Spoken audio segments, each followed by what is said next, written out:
Le sujet d'aujourd'hui, c'est qu'une histoire de date, I have a date, pour ceux qui auront la ref. Ça va pas être du romantisme, on va parler de l'objet date, et plus spécifiquement, pourquoi on en est arrivé à manipuler ces objets de cette manière.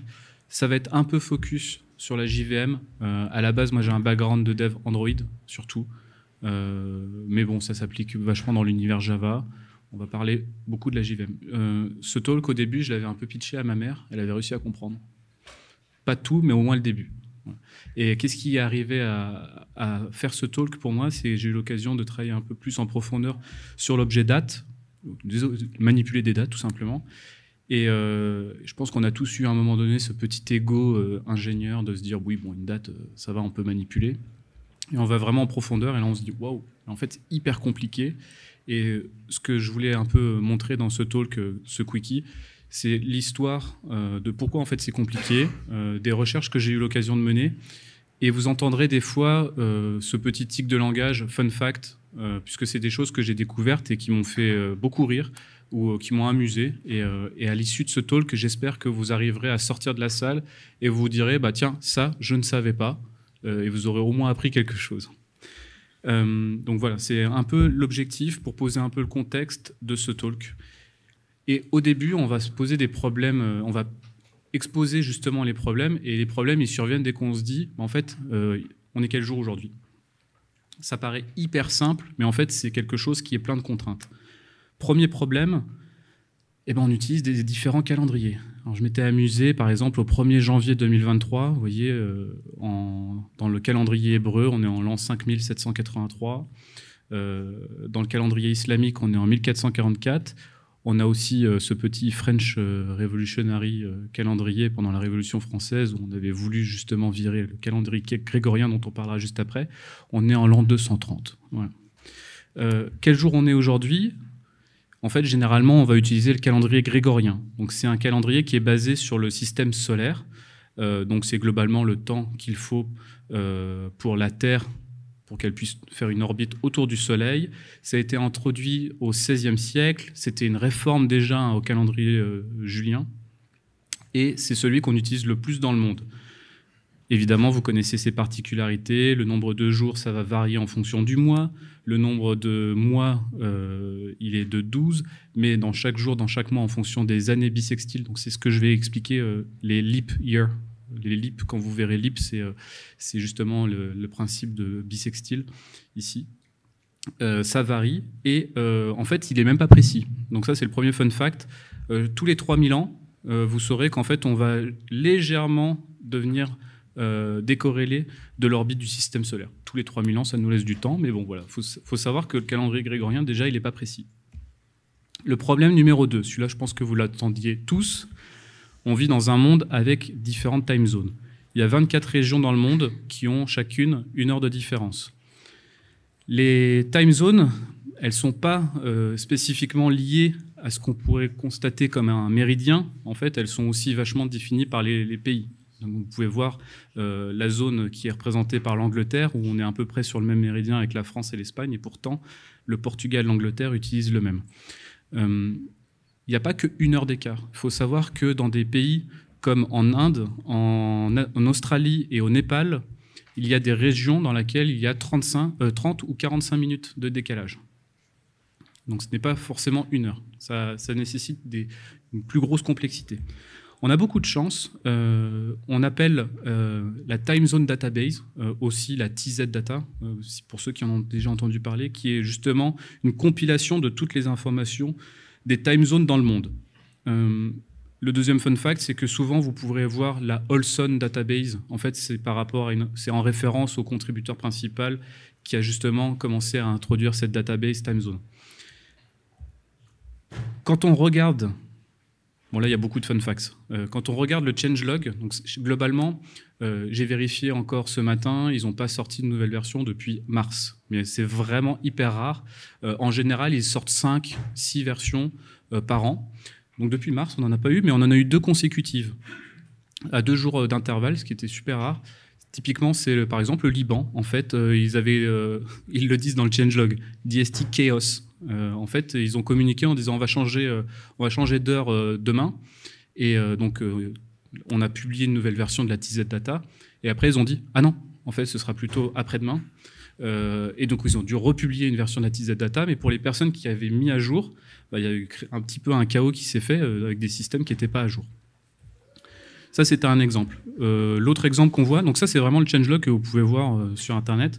Donc l'Égypte s'est dit, on va réutiliser le Daylight Saving Time, donc l'heure d'été, mais de avril à octobre. Très bien. Souvent, chaque année, le Maroc ne connaît pas vraiment ses dates pour l'heure d'été, donc il les communique et ça fait souvent lieu à une autre publication. Donc là, ils avaient communiqué sur le fait que ce sera le 23 et non pas le 30, comme c'était anticipé. Un autre aussi qui est assez drôle, donc c'est on a changé, après 30 ans, le Pacific Enderbury en Pacific Canton. Pourquoi? C'est expliqué juste en dessous. En fait, il y avait personne qui habitait dans cet îlot et en fait donc c'est dans le Pacifique. Et depuis 30 ans, en fait, on faisait référence à une time zone, mais où il y avait personne qui habitait. Donc on s'est dit, on va peut-être la renommer et utiliser celle où il y a des gens. Comme ça, c'est un peu plus clair en termes de communication. Donc voilà, donc on a la TZ Data, c'est super intéressant de regarder le changelog, c'est très facile à trouver et on peut savoir tout ce qui se passe dans le monde en termes de différentes time zones. Alors le troisième problème, celui-là il est assez problématique, c'est que la rotation de la Terre n'est pas régulière. Pourquoi? Parce qu'en fait, la Lune et le Soleil influent aussi sur la rotation de la Terre et il y a aussi des phénomènes type earthquake, tremblement de terre, qui peuvent avoir justement un impact sur la rotation de la Terre, ce qui fait que ce n'est pas régulier, c'est quelque chose qu'on ne peut pas anticiper. Donc là, on s'est dit, très bien, considérons qu'on va appeler ça le UT, l'Universal Time, c'est basé sur la rotation de la Terre.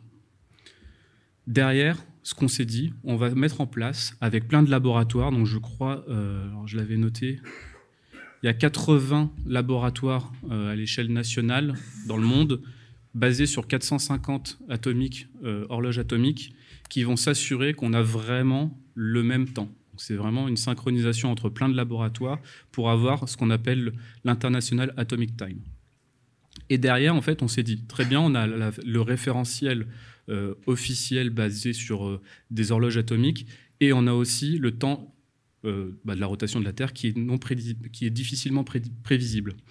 Et en fait, on s'est dit, pourquoi ne créerons-nous pas l'UTC? Donc l'UTC, c'est une échelle qui est déconnectée du coup de la rotation de la Terre, mais qui en fait manipule via l'Atomic Time Zone un certain différentiel. Et là, on peut introduire, quand on veut, des leap seconds, donc des secondes qui vont nous permettre justement d'ajuster et d'être en contrôle du temps UTC. Par exemple, le 31 décembre 2016, on a ajouté une seconde. C'est la dernière fois on a ajouté une seconde et on a un décalage aujourd'hui avec l'UTC de 37 secondes. Voilà, entre la vraie rotation et l'UTC. C'est pour ça qu'on manipule et on parle souvent d'UTC parce que celui-là, on est vraiment en contrôle. On a la capacité d'ajouter des secondes. Celui-là, je l'aimais bien parce qu'en fait, les Français, ils appellent ça le temps universel coordonné. Les Anglais, ils l'utilisent Coordinated Universal Time. Du coup, on s'est dit, ça ne veut rien dire dans les deux sens. Donc, mettons-nous d'accord. UTC, voilà, ça veut dire Universal Temps Coordonné ou Universal Time Coordinated. C'est pour ça, UTC ne veut rien dire, mais c'est on s'est mis d'accord avec nos amis anglais. L'autre fun fact, on parle souvent de GMT. Du coup, on voit vraiment la différence entre le Greenwich Mean Time et l'UTC. L'UTC, c'est vraiment l'heure à temps Coordinated Universal Time, donc vraiment le référentiel, et GMT, c'est l'heure du méridien Greenwich. Ce sont deux choses donc complètement décorrélées. Donc précisez bien quand vous regardez vos vols si c'est bien en UTC. Donc ça, c'est les problèmes qu'on a. Derrière, on est des ingénieurs, on a créé des outils. Je ne vais pas faire la liste de tous les outils qu'il y a. Les principaux, en fait, moi, je les ai catégorisés en deux. Ceux qui permettent de gérer au niveau de la machine et ceux qui permettent de nous gérer le temps au niveau de l'humain. Au niveau de la machine, vous le connaissez, l'Unix Epoch. Donc c'est celui dont on réfère généralement comme dit Epoch. Donc l'Unix Epoch, 1er janvier 1970. C'est super drôle parce qu'il y a 6 jours, on a franchi les 17 plein de zéros. Donc on avait vraiment une valeur fixe, enfin une valeur entière. C'est super marrant, ça n'arrive pas souvent. Donc ça mesure le temps à l'échelle 0,0 en UTC au 1er janvier 1970. Il y a eu quelques ajustements qui ont été faits puisqu'on a introduit des leap seconds via l'UTC. Allez, un petit fun fact aussi, au début on l'avait fait avec un entier signé en 32 bits et du coup ça a posé un problème quand on arrivera en 2038. Donc c'est le problème des années 2038.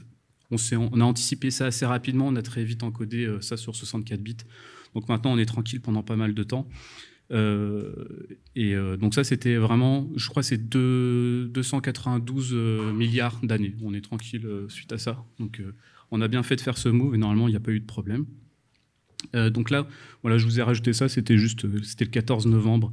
Je trouvais ça rigolo qu'on ait un chiffre rond. Donc on a un deuxième, c'est l'ISO 8601.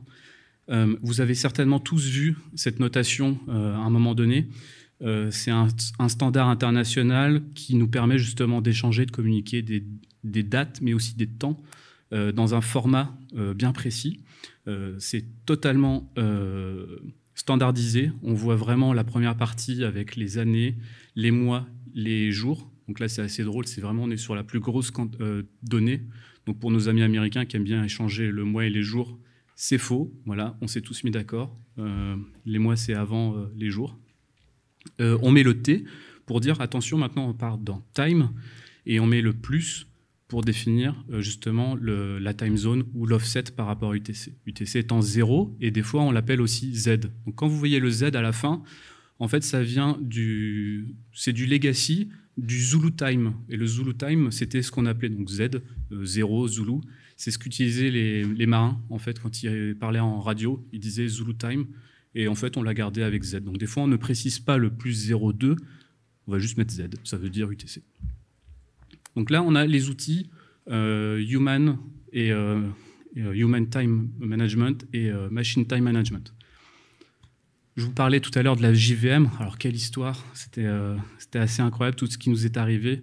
96, on a fait Java Util, on a très vite patché à Java 1, 2005 Java Time, Sriten ABP, JSR 310, on en parlera juste après. Et puis, bon, petit clin d'œil sur Kotlin. On va rapidement survoler toutes les implémentations des objets date qu'on a eu depuis le début, avec notamment la partie Java Util. Donc si jamais vous utilisez Java Util dans vos projets, là je vais tout de suite, c'est un quickie, on y va direct, ne l'utilisez pas.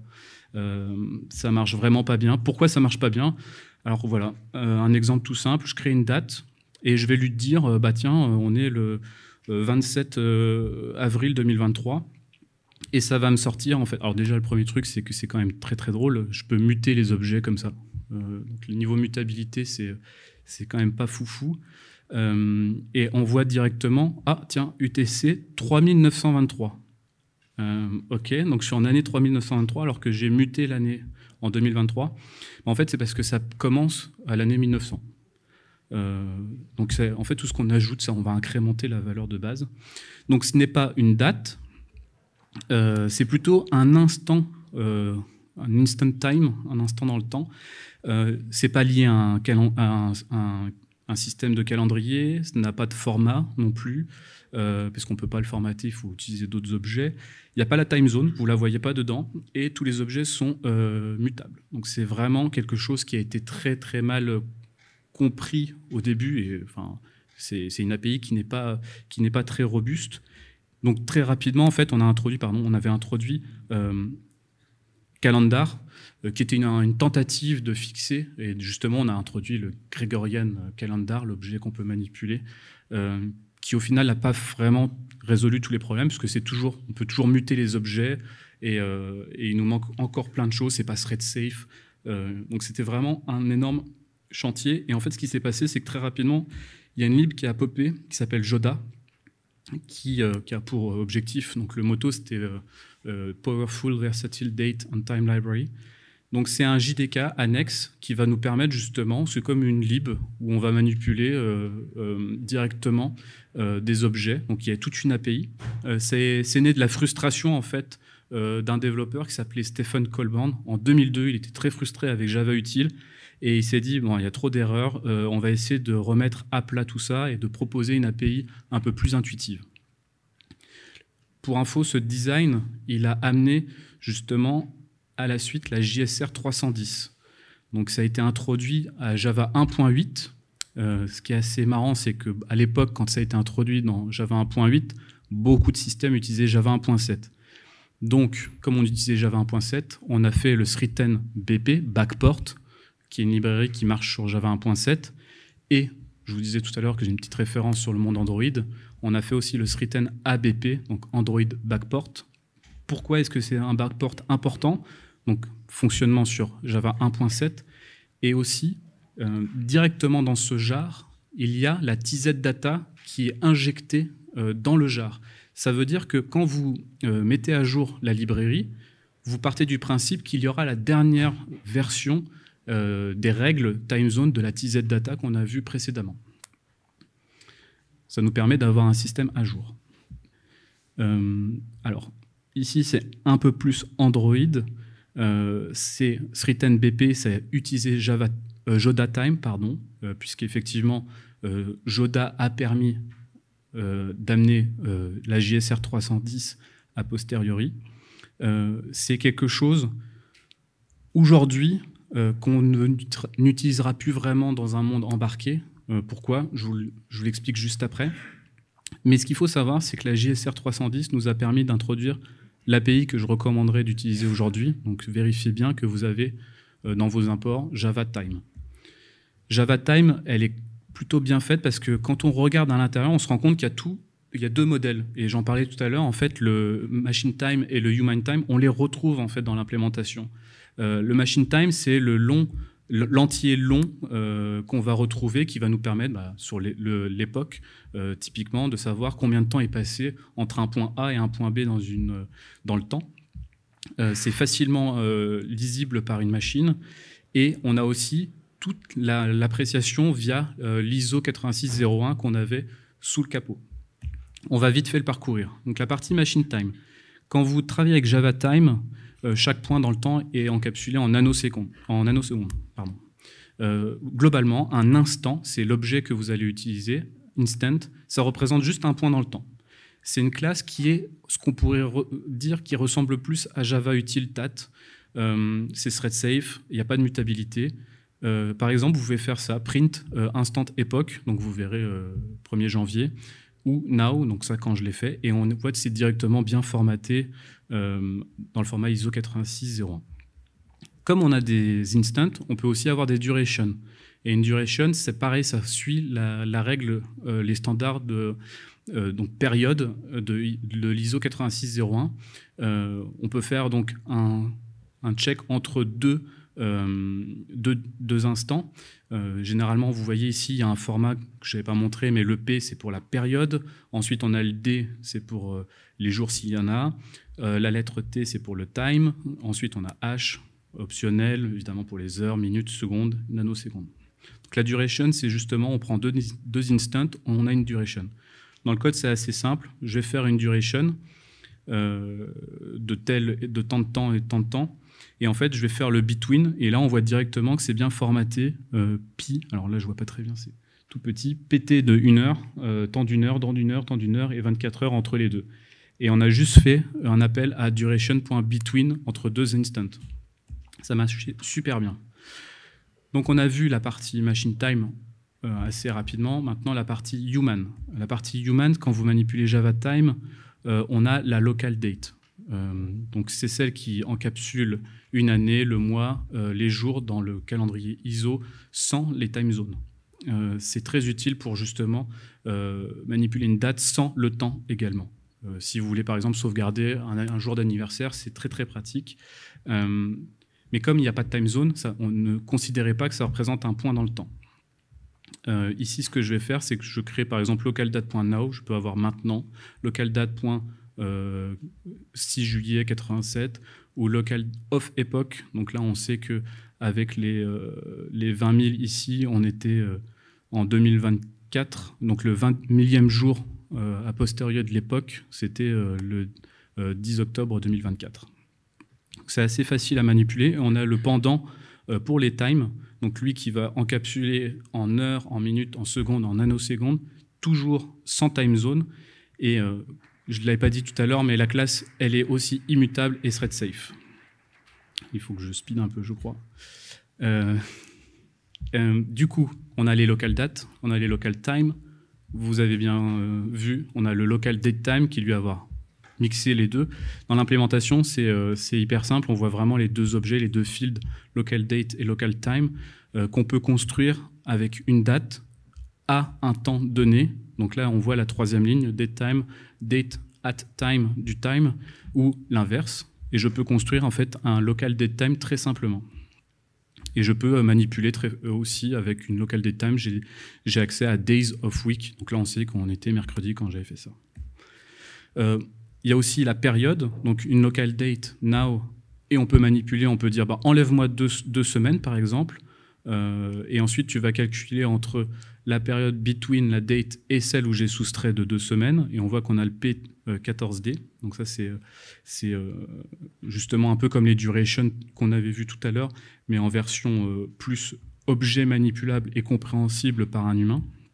Et de la même manière, donc ça, les périodes, c'est pour les dates, et pour les times, on a les durations. Alors là, du coup, on voit un truc très simple. J'ai fait local time now, local time, j'ai enlevé 40 minutes, et vous dites, pourquoi il y a 39 ? Bah, en fait, parce que c'est les secondes qui ont nécessité, j'aurais dû mettre le local time now dans une variable, et en fait, c'est vraiment l'instruction qui a assigné le nouveau now, et en fait, entre les deux instructions, il s'est passé ça en nanosecondes. C'est pour ça que c'est pas précis. Donc, mettez-le dans une variable, c'était pour l'exemple pour que vous voyez bien. Donc ensuite, on a les time zones. Le zone offset, on a le zone region.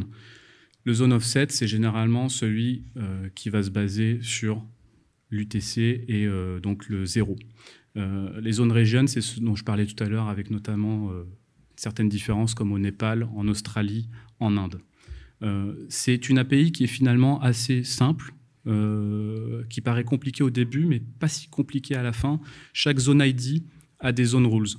Et c'est ça, en fait, que la TZ Data va nous donner. Pour chaque zone ID, voilà quelles sont les zone rules à appliquer.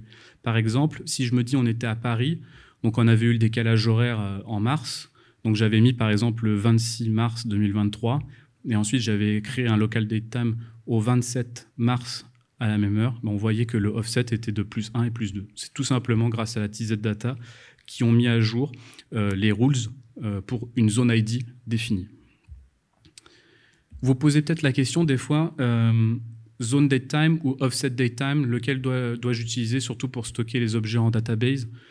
Alors dites-vous juste que quand vous embarquez un zone date time, en fait vous tirez toutes les règles derrière. Est-ce que c'est nécessaire? Pas forcément. Utilisons un offset, c'est plus simple à stocker en database, puisque du coup, on va juste se dire, bah voilà, c'est quel est l'offset?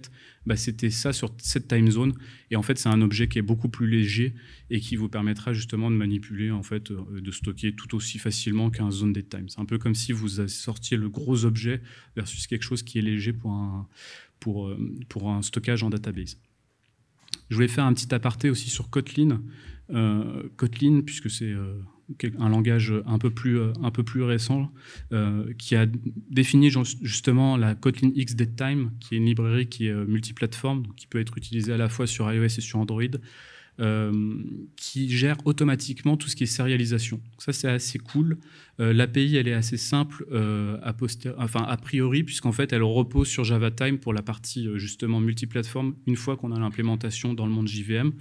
Et on a du sucre syntaxique. Par exemple, si je lui donne directement une ISO, je vais pouvoir la convertir, une ISO 8601, je vais pouvoir la convertir facilement en to instant, en to local time.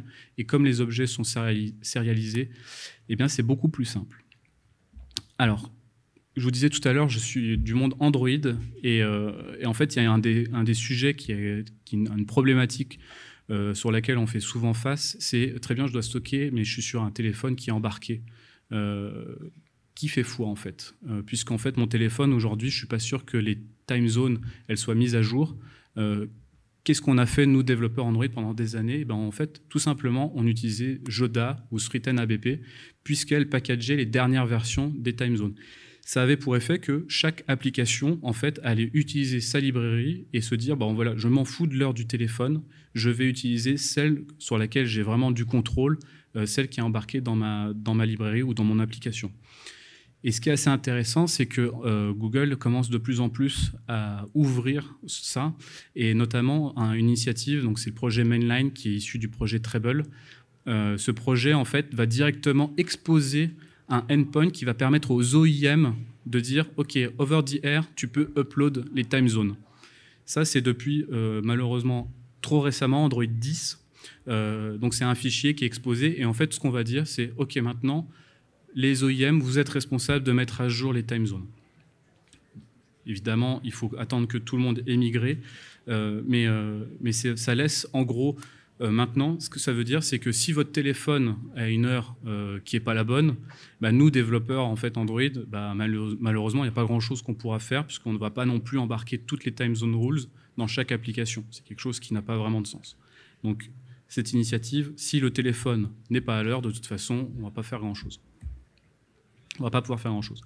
Et là, je vais vous parler vite fait, donc si vous êtes dans des projets Android, justement, quelles sont les bonnes librairies à utiliser. Donc c'est bien, parce que c'est JSR compliant d'utiliser SriTanaBP et JavaTime, si vous utilisez Java 1.8.